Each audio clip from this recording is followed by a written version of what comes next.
ओम नमः शिवाय। जय पितृदेव। दोस्तों, पितृपक्ष के दौरान घर के द्वार से यानी कि मेन गेट से हटा दें यह चीजें, नहीं तो हमारे पितृदेवता क्रोधित हो जाएंगे, नाराज हो जाएंगे और वह वापस लौट जाएंगे, जिसके कारण आपको आर्थिक तंगी का सामना करना पड़ सकता है और आपके घर में कलह क्लेश भी हो सकते हैं। इसलिए दोस्तों, यदि अपने पितरों को प्रसन्न करना चाहते हैं, उनका आशीर्वाद प्राप्त करना चाहते हैं, तो पितृपक्ष के दौरान अपने घर मेन गेट से हटा दें यह चीजें। दोस्तों, आज की वीडियो बहुत ही महत्वपूर्ण और ज्ञानवर्धक है। दोस्तों, घरों के दरवाजे मौसमों को पहचानते हैं, कौन आ रहा है, कौन जा रहा है, हर आहट को जानते हैं। आपके घर के दरवाजे से सिर्फ आप ही नहीं आते, बल्कि माता लक्ष्मी, आपके पितृलोक और जो भी शक्तियां होती हैं वह सभी यहीं से प्रवेश करती हैं। यह आपके निवास में सभी अच्छी ऊर्जा का प्रवेश द्वार है और यहीं से जहां एक और सौभाग्य और खुशियां आपके घर में प्रवेश करती है, वही नकारात्मक ऊर्जा भी यहीं से प्रवेश करती है। इसलिए कहा जाता है कि अपने घर के मुख्य द्वार को हमेशा साफ सुथरा और सजाकर दिव्य प्रतीकों से, जैसे ओम हो, स्वास्तिक चिन्ह हो या जो भी आपके धर्म के चिन्ह है, उनको सजाकर रखना। फर्श पर रंगोली बनाएं और घर को सजाएं। यह सभी चीजें सकारात्मक ऊर्जा को आकर्षित करने वाले और शुभ माने जाते हैं और सभी घर वालों के जीवन में सौभाग्य को आकर्षित करते हैं। विशेष रूप से जब पितृ आता है तो आपके मित्र भी आएंगे, आपके घर में प्रवेश करेंगे, वह यहीं से प्रवेश करेंगे अपने भोग को ग्रहण करने के लिए। कहते हैं जब 16 दिन का पितृपक्ष आता है यानी श्राद्ध का समय आता है, तो सभी लोग अपने अपने पितरों के निमित्त पिंड दान, तर्पण, भोजन दान, गोदान आदि करते हैं ताकि आपके पितरों को मोक्ष प्राप्त हो। कहा जाता है कि यमराज पितृपक्ष के दौरान सभी पितरों को मुक्त करते हैं ताकि वह अपने अपने बच्चों के घर जा सके और उनके द्वारा किए गए पिंड दान, तर्पण, यज्ञ, पूजा आदि को ग्रहण कर सकें और उन्हें मोक्ष की प्राप्ति हो सके। दोस्तों, वास्तुशास्त्र में कुछ ऐसे नियम बताए गए हैं जिनका अगर आप में ध्यान रखते हैं तो आपको सभी प्रकार के वास्तु दोष से तो छुटकारा मिलता ही मिलता है, साथ ही साथ कहते हैं कि पितृदोष भी शांत होते हैं और आपको पितरों का आशीर्वाद भी प्राप्त होता है और पितृ के आशीर्वाद से आपके घर में खुशियां और सुख समृद्धि बनी रहती हैं। दोस्तों, आज की इस वीडियो हम आपको बताएंगे कि पितरों को प्रसन्न करने के लिए कौन कौन से उपाय अपनाने चाहिए ताकि पितृदेव तो प्रसन्न हो ही, साथ के साथ हमारे घर के वास्तु दोष दूर भी हो जाए। तो दोस्तों, आपसे निवेदन है कि कृपया वीडियो को अंत तक जरूर देखें, क्योंकि अधूरी जानकारी विष के समान होती है। साथ ही हमारे चैनल को सब्सक्राइब करके बेल आइकॉन को भी क्लिक कर लें और कमेंट में जय पितृदेवता जरूर लिखें। दोस्तों, सबसे पहले जानते हैं कि पितृपक्ष कब से कब तक रहेंगे। साल 2024 में पितृपक्ष या श्राद्ध पक्ष का आरंभ 17 सितंबर 2024 से हो रहा है,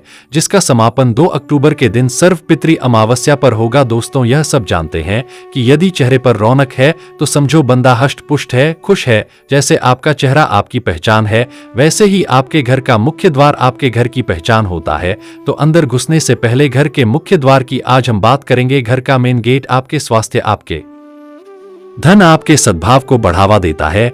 यहीं से आपके घर में आने जाने वाली ऊर्जा अंदर बाहर होती है। आपके घर की पहली छाप ही आपका मुख्य दरवाजा तय करता है और इसीलिए कहते मुख्य दरवाजे को हमेशा अच्छा रखना चाहिए, साफ सुथरा रखना चाहिए, आवाज रहित होना चाहिए। किसी दरवाजे में से आवाजें आती है, कई बार आपने भी सुना होगा, दरवाजा खोलते या बंद करते वक्त चरचराने की आवाज आती है। तो मेन गेट पर ऐसा दरवाजा बिल्कुल भी नहीं होना चाहिए। अगर आपका दरवाजा आवाज कर रहा है तो आपके पितृ जब आएंगे तो उनकी उपस्थिति में यह आवाज उनके अंदर प्रवेश करने में बाधा डाल सकती है, उनको विचलित कर सकती है। दोस्तों, अगर आपके भी घर के मुख्य दरवाजे से आवाज आती है तो उसमें तेल डाल लीजिए और उसकी रिपेयरिंग करा लीजिए। दूसरा, पितृपक्ष शुरू होने से पहले ही उसके ऊपर लगे जाले आदि हैं तो उसको झाड़ लीजिए। गीले कपड़े से अच्छे से गेट को या दरवाजे को पोंछ लीजिए और तोरण आदि पर धूल जम गई है तो या तो उसको बदल लीजिए या फिर धोकर दोबारा से लगा लीजिए। एक खास बात, वास्तु के अनुसार पितृपक्ष के दौरान घर के द्वार पर यानी कि मेन गेट पर शीशा वाला तोरण नहीं लगाने चाहिए। इसके अलावा पत्तों वाला तोरण या कोई भी तोरण आप लगा सकते हैं। दोस्तों, घर के मुख्य द्वार पर ढेर सारी रोशनी भी आपको रखनी चाहिए। पितृ आएंगे तो अंधकार ना रहे और इस बात का ध्यान रखें कि आपके घर के मुख्य दरवाजे पर अच्छी रोशनी आती रहे, आसपास का क्षेत्र भी प्रकाशित हो। उचित रोशनी का प्रबंध कर लीजिए। पीली रोशनी अगर हो सके तो पीली रोशनी ही जलानी चाहिए, क्योंकि पीली रोशनी सूर्य की रोशनी की तरह दिखती है। अगर आप अपने घर के मुख्य द्वार पर आपके घर के लोग जूते, चप्पल आदि खोलते हैं तो कम से कम पितृपक्ष के दौरान, या मैं तो कहूंगा कि आप दिवाली तक आप पूरे द्वार से जूते, चप्पल आदि ये चीजें हटा दीजिए जो हम नियम बता रहे हैं। यह पूरी दिवाली तक कीजिए, क्योंकि अभी पितृपक्ष आएंगे, इसके बाद में फिर नवरात्र आएंगे, फिर दिवाली, धनतेरस आदि आएंगे। तो आपको अपने घर के जो जूते चप्पल मुख्य द्वार पर इधर उधर बिखरे रहते हैं तो उसे हटा दीजिए। आपने जूते का स्टैंड बिल्कुल दरवाजे पर लगाया है तो वहां से थोड़ा हटा दीजिए। और अगर स्पेस की बहुत समस्या है, कहीं जगह नहीं है, तो साइड में एक कैंसर बनवाकर तरीके से सजा कर रखिए। ध्यान रखें, ऐसी व्यवस्था करनी चाहिए कि जूते चप्पल हमेशा दक्षिण या पश्चिम दिशा में ही उतारना रहे। ऐसा ना करने पर घर में नकारात्मक ऊर्जा बढ़ जाती है। कोई भी चीजें हो, जैसे जूते की रैक हो गई या पुराने कोई फर्नीचर हो, टूटे फूटे कूड़ेदान हो, टूटी हुई कुर्सियां हो, धूल हो, कई लोग कुछ कबाड़ को इकट्ठा करके रखते हैं तो इनको आप बिना लालच किए फेंक देना चाहिए या बेच दीजिए। और दोस्तों, घर के दरवाजे पर एक दहलीज अवश्य होनी चाहिए। आजकल फ्लैट में क्या होता है कि दहलीज लगाकर नहीं देते हैं, तो आपको स्वयं ही दहलीज लगवा लेनी चाहिए। ज्यादा कुछ नहीं लगता, पतली सी संगमरमर की पट्टी या लकड़ी की 2 इंच की ले लीजिए और 2 से 2.5 बहुत होता है, आप इतनी ले सकते हैं और इसको आप वहां पर लगा दीजिए अपने मुख्य द्वार पर। दोस्तों, एक तो कीड़े मकोड़े नहीं आने देता और तमाम भूत प्रेत, नकारात्मक ऊर्जा, ब्रह्मा, राक्षस, हवा आदि घर में प्रवेश होने से हम बचे रहते हैं। घर सुरक्षित रहता है। जब माता लक्ष्मी घर की दहलीज में प्रवेश करती है तो वह भी घर से बाहर नहीं जाती। दहलीज के कई फायदे हैं, यह अच्छा रहता है। दूसरा, आपके घर की नकारात्मक ऊर्जा को अवशोषित करता है और केवल सकारात्मक ऊर्जा को ही घर में प्रवेश करने देता है। और इस दहलीज को लांते वक्त आपके पितृ भी बहुत प्रसन्न होते हैं कि वह आपके घर की दहलीज के अंदर प्रवेश कर रहे हैं। दोस्तों, आपके मुख्य द्वार पर एक डोरमेट भी जरूर होना चाहिए। आपके दरवाजे पर जो गंदगी और नकारात्मक ऊर्जा को घर में प्रवेश करने से रोकता है। जब जूते पहन के आ रहे हैं, डोरमेट होता है तो उस पर रगड़ के साफ करते हैं पैर और उसके बाद ही जूतों को लेकर अंदर आते हैं। हाइजीन की दृष्टि से भी देखा जाए तो अच्छा है। घर के मुख्य द्वार के पास कुछ खास शुभ पौधे भी आपको लगाने चाहिए। यह पौधे आपके पितरों को आकर्षित करके शांत करते हैं। ऐसे पेड़ हैं जिनमें पितरों का वास रहता है। अगर इन पेड़ों को लगाकर आप घर में अपने पित को पूजते हैं तो आपके पितृ प्रसन्न होते हैं,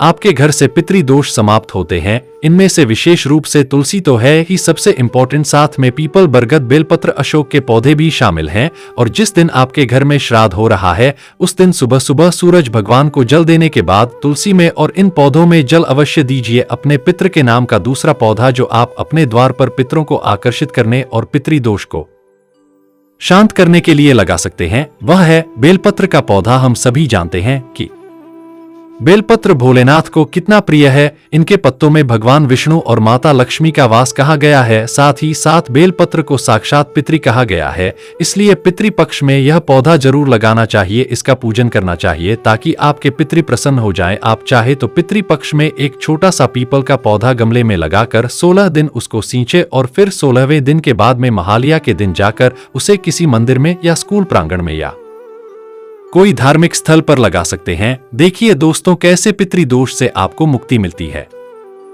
पीपल के पेड़ में पितरों का वास होता है, इसलिए अगर छोटा सा भी पीपल आप अपने घर पर लगा सकते हैं तो ठीक है, नहीं तो कोई आसपास बड़ा सा पीपल का वृक्ष भी लगा सकते हैं। और पितृपक्ष के दिनों में रोजाना पीपल के पेड़ में जल से अभिषेक करें। काले तिल डालक के 1 लोटा जल में आप अभिषेक कीजिए, इससे पितृ दोष दूर होते हैं, पितर प्रसन्न होते हैं। ध्यान रखें, अगर बड़ा पीपल का पेड़ आप घर के आसपास लगा रहे हैं तो इतनी दूरी पर लगाएं कि उसकी छाया आपके घर पर नहीं पड़नी चाहिए। पीपल ना हो तो बरगद का पेड़ भी मोक्षदायिनी है। बरगद के पेड़ को साक्षी मानकर के माता सीता ने राजा दशरथ का पिंड दान किया था, तो इस पेड़ में भी जल देने से पितृ प्रसन्न होते हैं।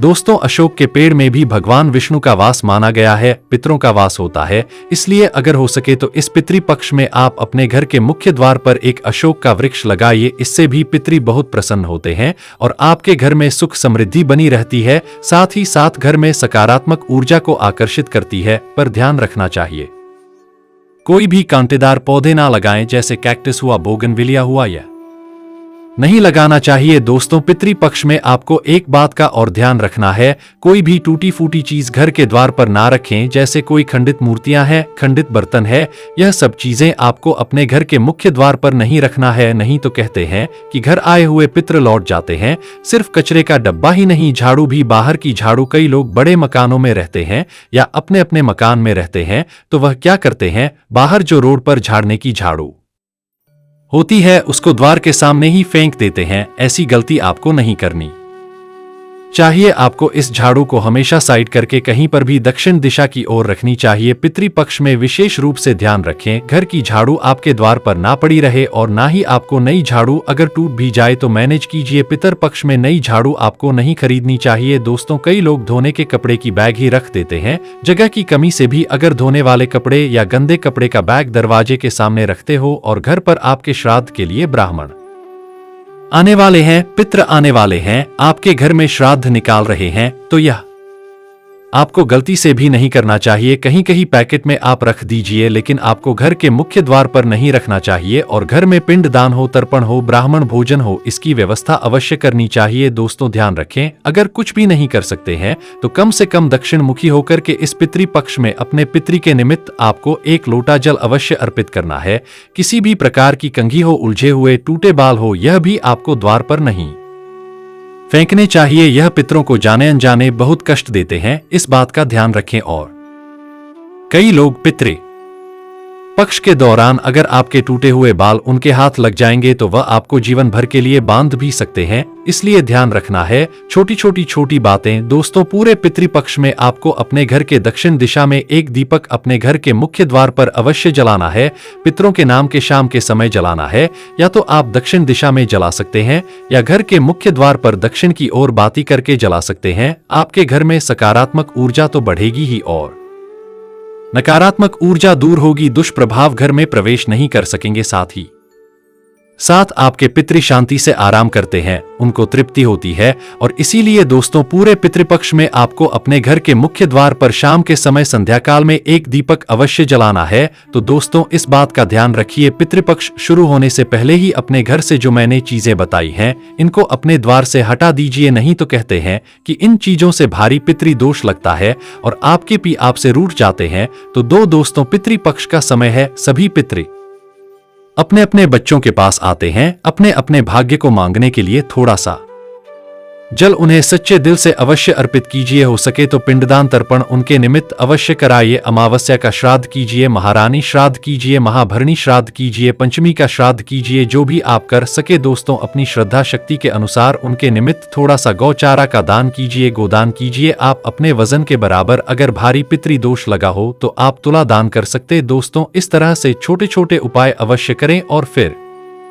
देखिए कैसे आपके परिवार से पितृ दोष दूर होता है। तो दोस्तों, अब जान लेते हैं कि पितृदोष होने पर कैसे लक्षण दिखाई देते हैं। जब भी किसी घर में पितृदोष होता है तब घर में बीमारियों का डेरा होता है, परिवार के सदस्य हमेशा अस्वस्थ रहते हैं, वैवाहिक जीव में सदा तनाव बना रहता है, पति पत्नी के बीच आए दिन झगड़े होते हैं, परिवार में एकता नहीं होती, अक्सर घर में क्लेश होते हैं, घर के सदस्यों को मानसिक शांति नहीं मिलती, बिना बात के घर में लड़ाई झगड़े होने लगते हैं। यह सब पितृदोष के लक्षण हैं। पितृदोष होने पर अक्सर विवाह या मांगलिक कार्य में बाधाएं उत्पन्न होती है, शादी में तमाम तरह की परेशानियां आती हैं। कई बार तो शादी पक्की होने पर टूट जाती है। वंश की वृद्धि का ना होना भी पितृदोष का कारण है। ऐसे लाख जतन के बाद भी शादी के कई सालों तक संतान सुख नहीं मिल पाता। अगर संतान सुख मिल भी जाए तो बच्चा पैदा होते ही उसकी मृत्यु हो जाती है।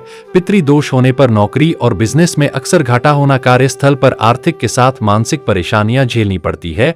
यह सभी पितृदोष के लक्षण हैं। अब जानते हैं पितृदोष से छुटकारा पाने के कुछ उपाय। इन सभी उपायों के अंत में हम आपको वह असरदार उपाय भी बताने वाले हैं जिसका उल्लेख शिव महापुराण में बताया गया है, इसलिए वीडियो को पूरा अवश्य देखें। अगर किसी व्यक्ति की कुंडली में पितृदोष बन रहा है तो ऐसे व्यक्ति को घर के दक्षिण दिशा की दीवार पर पितरों की फोटो लगानी चाहिए। साथ ही नियमित उनकी पूजा करके अनजाने में किए गए गलतियों के लिए उनसे क्षमा याचना करनी चाहिए। कहते हैं इससे पितृदोष का प्रभाव कम होने लगता है। साथ ही पितृपक्ष में पूर्वजों का विधि विधान से तर्पण और श्राद्ध करें, पितरों को प्रसन्न करने के लिए पीपल या वट वृक्ष के नीचे किसी लोटे में गंगाजल लेकर उसमें काले तिल, दूध, शत और फूल डालकर पीपल को अर्पित करें। कहते हैं इसे करने से पितरों को शांति मिलती है और वह आपको शुभ आशीर्वाद देते हैं। पितृपक्ष में रोजाना घर में शाम के समय दक्षिण दिशा में तेल का दीपक लगाएं। ऐसा आप रोजाना भी कर सकते हैं। इससे पितृदोष खत्म हो जाता है। पितृदोष से मुक्ति पाने के लिए आपको पितृपक्ष के 16 दिनों तक शिवलिंग पर नियमित रूप से जल अभिषेक करना चाहिए। ऐसा करने से आपको काफी ज्यादा फायदा देखने को मिलेगा। वही पितृदोष से भी मुक्ति मिलेगी। इसके अलावा जीवन में आ रही तमाम समस्याओं से भी छुटकारा मिलेगा।